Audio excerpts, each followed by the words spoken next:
அன்பு நேயர்களே வணக்கம். லோகா சமஸ்தா சுகினோ பவந்து, வாழ்க வளமுடன். இன்றைய தினம் பஞ்சாங்கத்தில் நாதமுனிகள் அவதார தினம் என்று போடப்பட்டிருக்கும். நாதமுனிகள் யார் என்றால், பெருமாள் வழிபாட்டில் மிக மிக முக்கியமாக சொல்லப்படக்கூடிய 4000 திவ்ய பிரபந்தத்தை நமக்கு தொகுத்து அருளிய அருளாளர் தான் நாதமுனிகள்.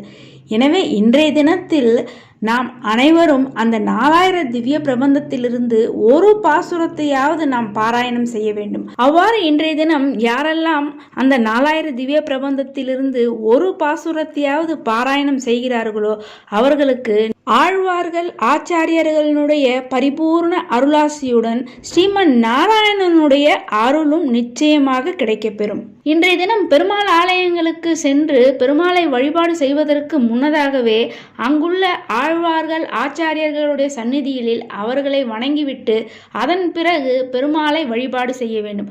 அவ்வாறு வழிபாடு செய்ய நம் நினைத்த காரியங்கள் அனைத்தும் கைகூடும், சகல சௌபாக்கியங்களும் நிச்சயமாக உண்டாகும்.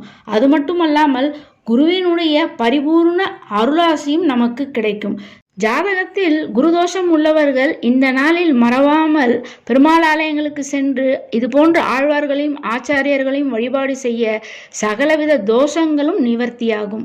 நாதமுனி சுவாமிகள் அருளிய 4000 திவ்ய பிரபந்தத்திலிருந்து இந்த ஒரு பாசுரத்தை நீங்கள் அனைவரும் சொல்ல சகலவித செல்வ வளங்களும் நிச்சயமாக உங்களுக்கு உண்டாகும். அந்த பாசுரமானது, குலம் தரும் செல்வம் தந்திடும் அடியார் படுதுயர் ஆயின வெல்லாம் நிலந்தரன் செய்யும் நீல் விசும் வருளும் அருளோடு பெருநிலம் அளிக்கும் வளம் தரும் மற்றும் தந்திடும் பெற்ற தாயினும் ஆயின செய்யும் நலம் தரும் சொல்லை நான் கண்டு கொண்டேன் நாராயணா என்னும் நாமம்.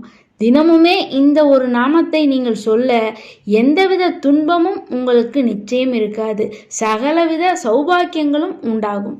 அன்பு நேயர்களே, இது போன்று தினமும் பஞ்சாங்க விவரத்தையும் அன்றைய நாளுக்கு உண்டான முக்கிய விரதாதி விசேஷங்களை பற்றி தெரிந்து கொள்வதற்கு நமது சேனலை இதுவரை சப்ஸ்கிரைப் செய்யாத அன்பர்கள் சப்ஸ்கிரைப் செய்து பெல் பட்டனை அழுத்தி தொடர்ந்து இணைந்து ஆதரவு தர அன்புடன் கேட்டுக்கொள்கிறேன். மேலும் இந்த பதிவை மற்றவர்களும் கேட்டு பயனடையும் வகையில் அனைவருக்குமே இந்த பதிவினை ஷேர் செய்து தொடர்ந்து இணைந்திருக்க அன்புடன் கேட்டுக்கொள்கிறேன். நன்றி.